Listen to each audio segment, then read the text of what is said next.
everybody! I promised a video about my writing, and here it is.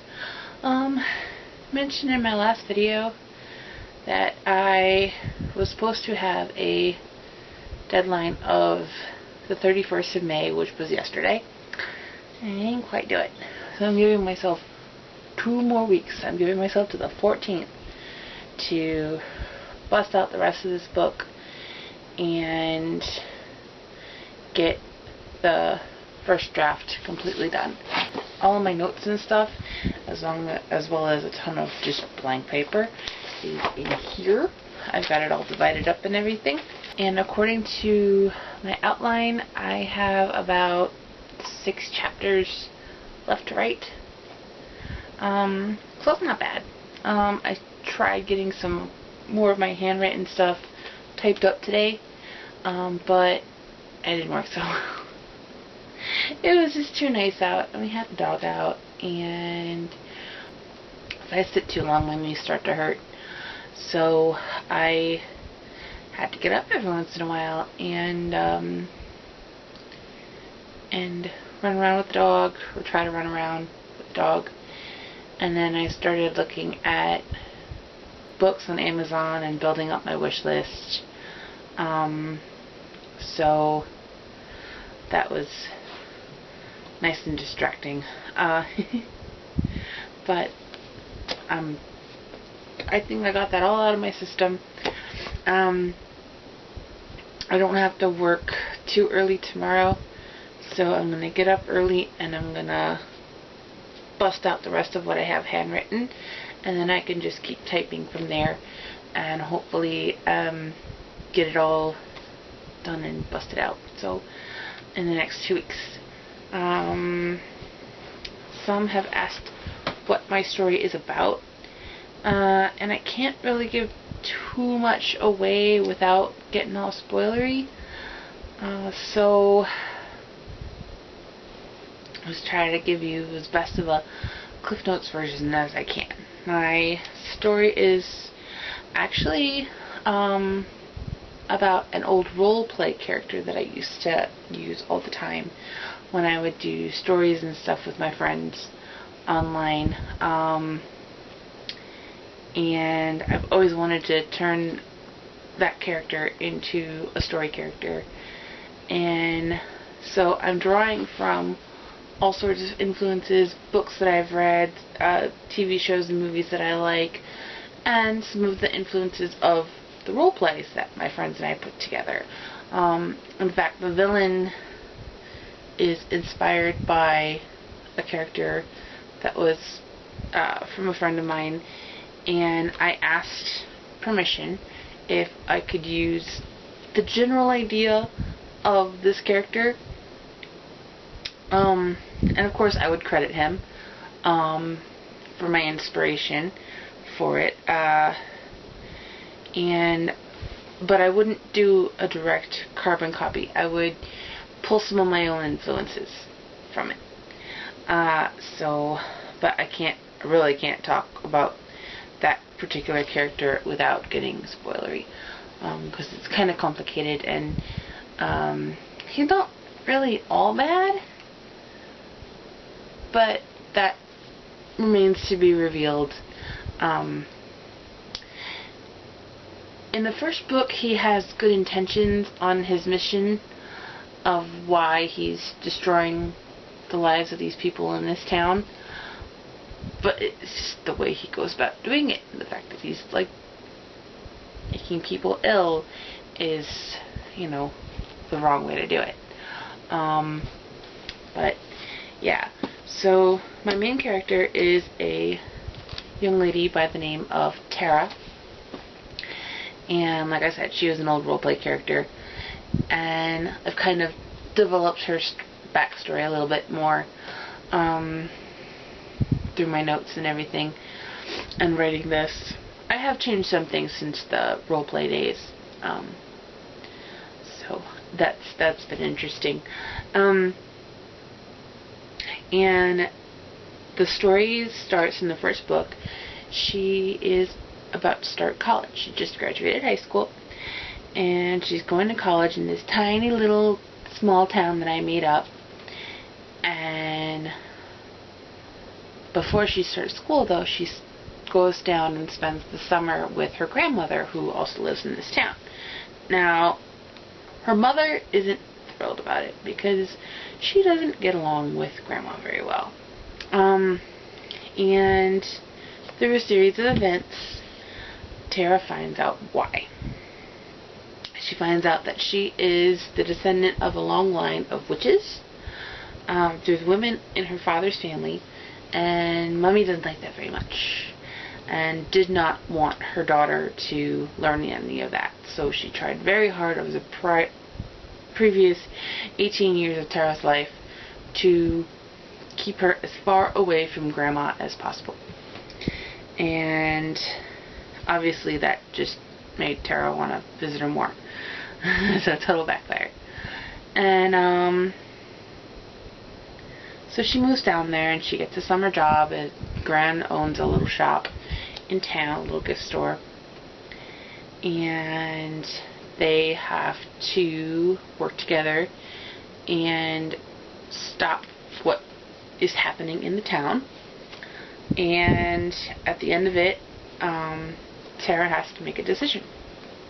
She can either continue learning the family traditions and become and accept the fact that she is a witch, or she can give it up. So that's the situation that she has to deal with.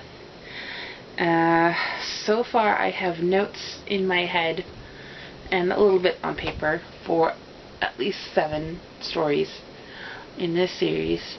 They'll be either novels or novellas, depending on how much I fleshed them all out, and how detailed, or it could be a combination of the two, depending on the story and what I am able to get out on paper. So it's coming along very well.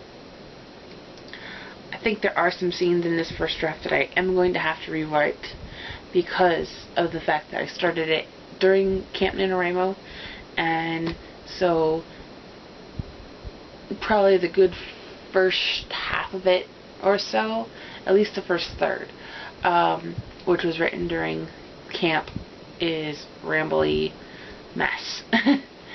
And then the rest has been a little bit more thought out.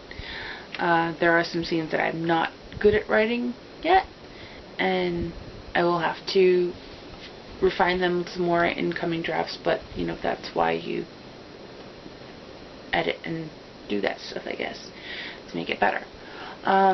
So that's, you know, that's about it. Like I said, I'm giving myself 2 more weeks. The 14th, I will have this completely written and typed out and printed and ready to be red inked all over the place. And as a way to celebrate that, the reason I chose the 14th is because it's a nice 2 weeks away. I think I can make it in that time. And that night I'm going to go see Zac Brown. So if I get this done before the concert, that'll be a nice reward. And then I can take a break for a few days and then spend the next however long it takes sending it off to people who would be beta readers, debating whether to find beta readers or just put it on Fiction Press, and just have everybody be my beta reader. I mean, that works, I guess, too. And I will note on there that this is a first draft and some parts I was stuck on, and you know, to get a good variety of opinions and stuff on there. And then I want to start, I was going to start the second book in July for camp, but I think I'm going to really focus on refining the first one first, so I know what direction I'm going to take the story, and then get a really good detailed outline for the second one, and then start the second one for November, big NaNoWriMo. This way I have 6 months to plan everything out, so that should be more than enough time. And so yeah, I've been pretty proud of myself at how I'm keeping organized. I've got keeping all my work in binders like these, nice big 3-inch ones, and each binder is a book. I can keep multiple drafts in here, tons of paper for notes. It's nice and thick, and so that's my plan. And I think that is it for now. If you guys want to know anything else, leave comments and I will reply to them as quickly as I possibly can. I'll also have more information on my blog. I had a request from a friend to put some previews up on the blog, and I do have a couple. I think I have at least one scene snippet up there, but because it's a first draft and because I was writing a lot of it during NaNoWriMo, I am personally critical of it and want to refine it more before I post a couple previews. So unless there's a scene that I wrote and I'm just like, wow, I really love that, and I have to share it, which was the one that I put up, and I'll link that too in the stuff below. And that's it. I will have another video up as soon as possible, I hope. And I'm still working on reading Scarlet. I've been getting to bed late the past couple nights, and if I read late at night, I either get a second wind and I really don't get to bed at all, or I'm laying there and I read the same word twice. Like, I was trying to type up a chapter last night and I'm staring at the handwritten section, and it was just like all mushy in my vision, and it took me longer than it should have to write. So I need to not do that anymore. So I'm gonna go finish typing and get to hopefully making some more progress on the story than actually typing it up. I'm gonna, keep advancing the storyline because those 2 weeks are going to fly by. And that is it for now. Have a good night, everybody, and I will post again soon. Leave your comments below, and thank you for watching. Bye!